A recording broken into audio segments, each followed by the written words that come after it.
Hello, അസ്സലാമു അലൈക്കും. ഇന്ന് രാവിലെ തന്നെ ഒരു ബ്രേക്ക്ഫാസ്റ്റിലാണ് കേട്ടോ തുടങ്ങുന്നത്. ഇതിൻ്റെ മുമ്പത്തെ കാര്യങ്ങളൊന്നും ഞാൻ ഇതിൽ ആഡ് ചെയ്യുന്നില്ല. കാരണം രാവിലെ മക്കൾ നേരത്തെ പോകട്ടോ, അപ്പോൾ എനിക്കിന്ന് വീഡിയോ എടുക്കാൻ സമയം കിട്ടിയില്ല. അപ്പോൾ ഇന്ന് ബ്രേക്ക്ഫാസ്റ്റിന് ഇതാ പുട്ടും ചെറുപയറും ആയിരുന്നു. മക്കൾ ചോറ് വേണമെന്ന് പറഞ്ഞപ്പോൾ അവർക്ക് ഞാൻ ചോറാണ് കൊടുത്തിട്ടത്.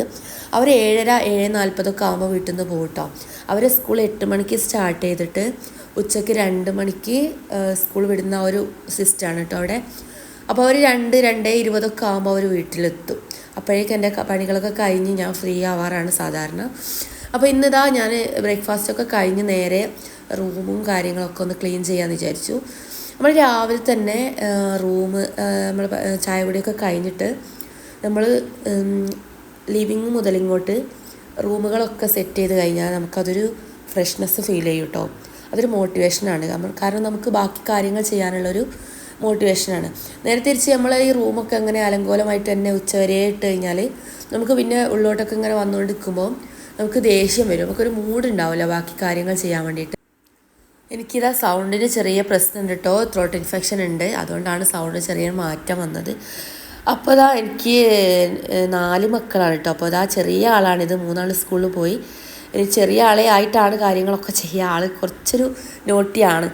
അപ്പോൾ ഇതാ ഞാൻ ബെഡ്ഷീറ്റൊക്കെ ഒന്ന് റെഡിയാക്കി വെച്ച് കർട്ടനൊക്കെ വരുത്തിയിട്ട് അവിടെ ജനലൊക്കെ തുറന്നിട്ടിട്ടുണ്ട്. പിന്നെ ഞാൻ കുറച്ച് ഡ്രസ്സ് മടക്കി വെക്കാണ്ടായിരുന്നു, അതൊക്കെ മടക്കി വെച്ചു. പിന്നെ അത് അവിടെ ഒരാൾ നല്ല തിരക്കിലാണ് കേട്ടോ. അവളിപ്പോൾ എവിടെയോ പോവുകയാണോ എന്നുള്ള സംശയത്തിൽ പെട്ടെന്ന് വന്ന് ഡ്രസ്സൊക്കെ സ്വന്തം എടുത്തിട്ടിട്ട് ഇതാ ഷൂസൊക്കെ ഇടുന്ന തിരക്കിലാണേ. അപ്പോൾ എവിടെയോ പോവുകയാണെന്ന് തോന്നിക്കഴിഞ്ഞ ആളങ്ങനെയാണ്. അപ്പോൾ ഞാൻ ബാക്കി കാര്യങ്ങൾ അത് കഴിഞ്ഞു. പിന്നെ ഞാൻ ടേബിളും കർട്ടനൊക്കെ ഒന്ന് ഉയർത്തിയിടാമെന്ന് വിചാരിച്ചു. അപ്പോൾ ഇവിടേക്കൊന്ന് ഒന്ന് സെറ്റാക്കണം. ഇന്നിപ്പോൾ രാവിലെ തന്നെ ചെറുപയർക്കറിയും പുട്ടും ആയതുകൊണ്ട് തന്നെ ഞാൻ കുറച്ച് എക്സ്ട്രാ വെച്ചിട്ടുണ്ട്. കാരണം ഇവിടെ പൾസസൊക്കെ മക്കൾക്കും ഞങ്ങൾക്കൊക്കെ ഭയങ്കര ഇഷ്ടമാണ് കേട്ടോ. അതുകൊണ്ട് ഞാൻ അങ്ങനത്തെ കറികൾ രാവിലെ ചെറുപയറൊക്കെ വെക്കുകയാണെങ്കിൽ ഞാൻ കുറച്ച് കൂടുതലായി വെക്കും. അപ്പോൾ പിന്നെ ഉച്ചയ്ക്കും അതൊരു നമുക്ക് ഉപ്പേരിയാക്കി കൂട്ടാൻ പറ്റുമല്ലോ. അപ്പോൾ ഇന്നിപ്പോൾ അങ്ങനെ തന്നെ കേട്ടോ സംഭവിച്ചത്. അപ്പോൾ ഞാനിത് ടേബിളൊക്കെ ക്ലീൻ ചെയ്തതിന് ശേഷം ഇനി പോയിട്ട് നമുക്ക് ബീഫ് കറി വെക്കാനുണ്ട്.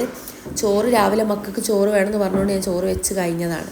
അപ്പോൾ ചോറും ഉപ്പേരിയും അവിടെ സെറ്റാണ്.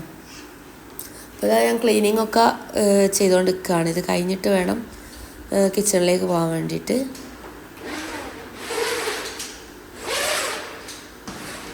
ടേബിൾ നമ്മൾ ഡെയിലി ക്ലീൻ ചെയ്യും. പക്ഷേ ടേബിളിൻ്റെ ചെയറില്ലേ, അത് ഡെയിലി തുടച്ചില്ലെങ്കിൽ നല്ല പൊടിയായിരിക്കും. ഡെയിലി തുടയ്ക്കണമെന്നില്ല, വീക്കിലി എങ്കിലും. കാരണം നല്ല പൊടി ഉണ്ടാവാറുണ്ട് കേട്ടോ. കാരണം ഇവിടെ അങ്ങനെ കൂടുതൽ യൂസ് ചെയ്യാത്തതുകൊണ്ട് നമ്മൾ കിച്ചണിൽ തന്നെ ടേബിളും ചെയറും ഉള്ളതുകൊണ്ട് അവിടെ നിന്നാണ് കേട്ടോ കൂടുതൽ ഫുഡൊക്കെ കഴിക്കുക. അപ്പോൾ ഇതിങ്ങനെ ഉപയോഗിക്കാതിരിക്കുമ്പോൾ നല്ല പൊടി വരാറുണ്ട് സാധാരണ. അപ്പോൾ ഒരു വീക്കിലി ഇത് ക്ലീൻ ചെയ്ത് കൊടുത്തില്ലെങ്കിൽ നല്ല പൊടിയായിരിക്കും. എൻ്റെ കൂടെ തന്നെ എൻ്റെ ചോട്ടയുണ്ട് കേട്ടോ.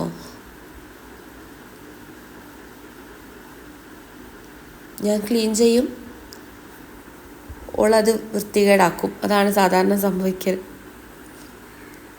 പിന്നെ മക്കൾ വന്നു കഴിഞ്ഞാൽ പിന്നെ പറയണ്ട.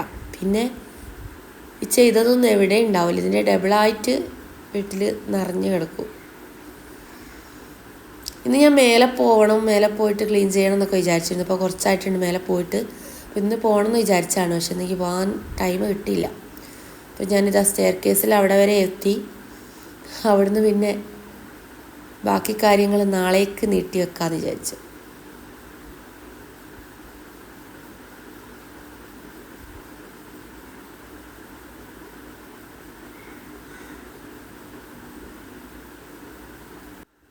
മേലെ നമ്മളൊരു 15 ദിവസം കൂടുന്ന സമയത്ത് പോയി ക്ലീൻ ചെയ്തില്ലെങ്കിൽ നല്ല പൊടിയായിരിക്കും. ഇപ്പോൾ സത്യം പറഞ്ഞാൽ ഒരു മാസത്തോളമായി മേലെ പോയി ക്ലീൻ ചെയ്തിട്ട്. പിന്നെ നമ്മൾ മഴക്കാലമാണെങ്കിൽ അവിടെ അങ്ങനെ പൊടി പിടിക്കില്ല കേട്ടോ. അപ്പോൾ ഇനി മഴക്കാലം കഴിഞ്ഞല്ലോ, ഇനിയിപ്പം പൊടിയുള്ളൊരു സമയമാണ്. അപ്പം നല്ല പൊടി പിടിച്ചിട്ടുണ്ട് മേലെ. അപ്പം ഇന്ന് എനിക്ക് പോകാൻ പറ്റിയില്ല. അപ്പോൾ ഇന്ന് ഏകദേശം ഇതൊക്കെ കഴിഞ്ഞ് കറി വെക്കാനൊക്കെ ഉണ്ട്. അപ്പോഴേക്കും തന്നെ ഉച്ച സമയമായിട്ടുണ്ട്. മക്കളും പെട്ടെന്ന് വരുമല്ലോ, എനിക്ക് മേലെ പോകാനായില്ല.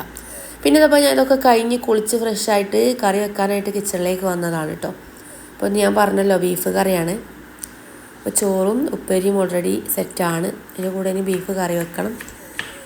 അതിനിതാ സവാള കട്ട് ചെയ്യാണ്.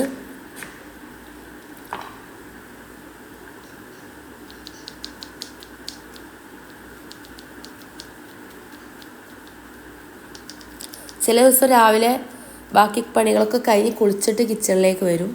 ചില ദിവസം രാവിലെ കിച്ചണിലെ പണികൾ കഴിഞ്ഞിട്ട് പിന്നെ ബാക്കി കാര്യങ്ങൾക്ക് ഇറങ്ങും. എന്തെങ്കിലും ഒന്നാണ് കേട്ടോ സാധാരണ ചെയ്യാറ്.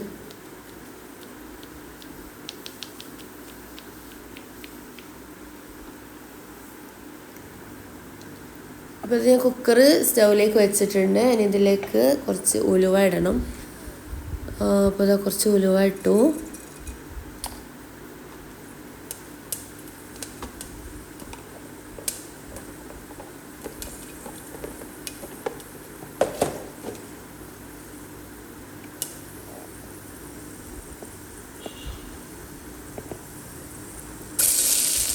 ഇനി സവാള അതിലേക്ക് ഇടുകയാണ്. സാധാരണ നോർമലായിട്ടുള്ളൊരു ബീഫ് കറി തന്നെയാണ് കേട്ടോ ഒന്ന് വെക്കുന്നത്.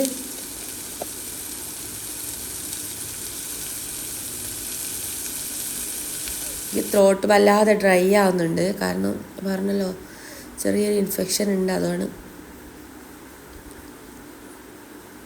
സൗണ്ടിന് സ്മൂത്ത്നെസ് വരുന്നില്ല. ഇതിൻ്റെ സവാള നല്ല രീതിയിൽ വാടി വരണം കേട്ടോ. അപ്പോൾ വാടി കഴിയുമ്പോൾ ചെറിയൊരു കളറ് ചേഞ്ച് ചെയ്യുന്ന സമയത്ത് ഈ ഇഞ്ചി വെളുത്തുള്ളി പേസ്റ്റാക്കി ചതച്ചിട്ട് ഞാൻ അതിലേക്ക് ഇട്ടിട്ടുണ്ട്.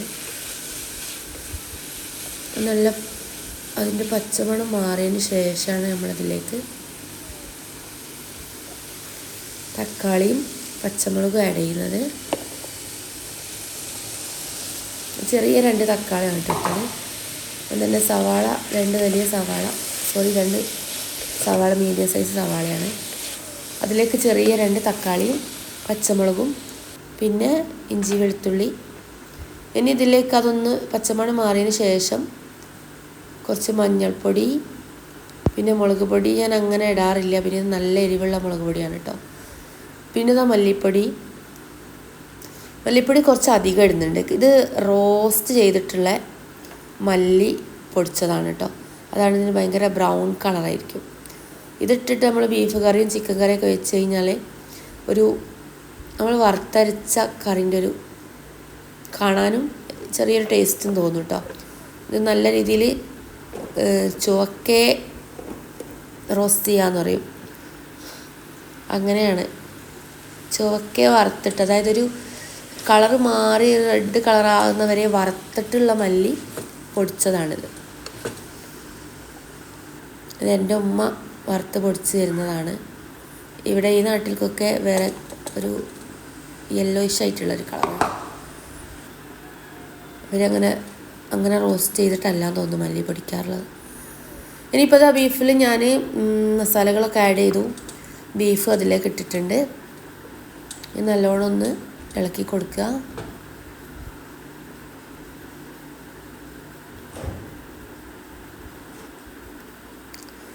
ഇനി ഇതിലേക്ക് കുറച്ച് മസാലപ്പൊടി ഇടുന്നുണ്ട് കേട്ടോ, ഗരം മസാല.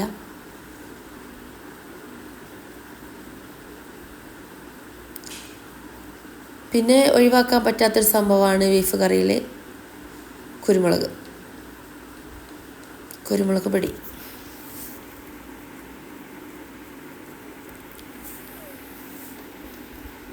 അപ്പോൾ 1.5 ടീസ്പൂണ് ഗരം മസാല ഇട്ടിട്ടുണ്ട്. അതിനുശേഷം 1 ടീസ്പൂൺ കുരുമുളക് പൊടി ഇടുന്നുണ്ട്.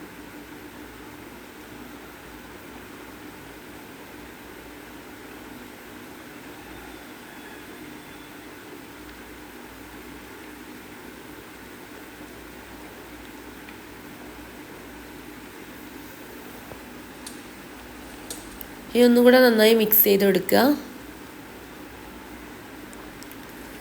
പിന്നെ ആ ഒരു ലെവലിൽ തന്നെ കുറച്ച് വെള്ളം ഒഴിച്ച് കൊടുക്കുക. കൂടുതലായിട്ടൊന്നും ഒഴിക്കരുത്. ഇതിലുള്ള സാധനം എത്രത്തോളം ഉണ്ടോ അത്രത്തോളം വെള്ളം. കുക്കറിലായതുകൊണ്ട് എക്സ്ട്രാ വെള്ളം ബീഫിൽ നിന്ന് ഇറങ്ങി വരുന്നതാണ്. അപ്പോൾ നമ്മൾ കൂടുതൽ വെള്ളം ഒഴിച്ച് കൊടുത്താൽ നല്ല ലൂസായി പോകും. അപ്പോൾ അങ്ങനെ കുക്കർ അടച്ചു വെച്ചു.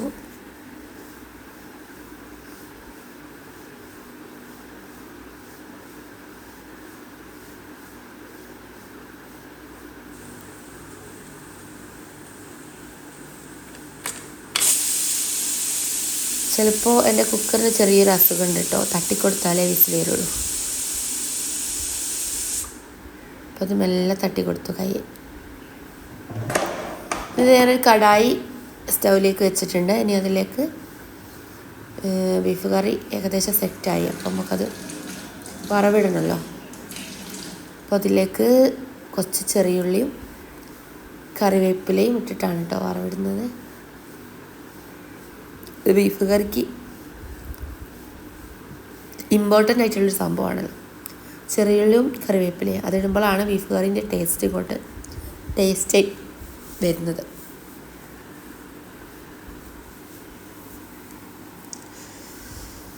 ഞാൻ വോയിസ് ഓവർ കൊടുക്കുന്ന സമയത്ത് ഇപ്പോൾ അതാക്കി കൂടുതലായിട്ട് ത്രോട്ടിൻ്റെ പ്രശ്നമുണ്ട്. ഞാൻ വീഡിയോ ചെയ്യുമ്പോൾ എനിക്ക് ആ പ്രശ്നം ഉണ്ടായിരുന്നില്ല.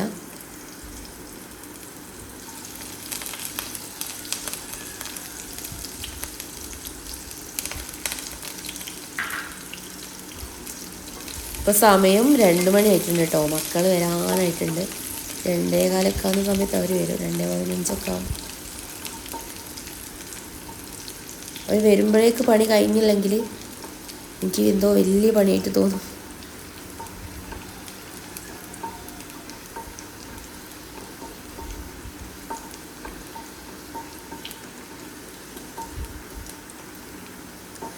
ഇപ്പോൾ ഹസ്ബൻഡ് ഒപ്പം വരും. ഇതാ ബീഫ് ഞാൻ അതിലേക്ക് ഒഴിച്ചു. ഇനി മക്കളും വന്നിട്ടുണ്ട്. ഇനി ഞങ്ങൾ ഫുഡ് കഴിക്കട്ടെ കേട്ടോ.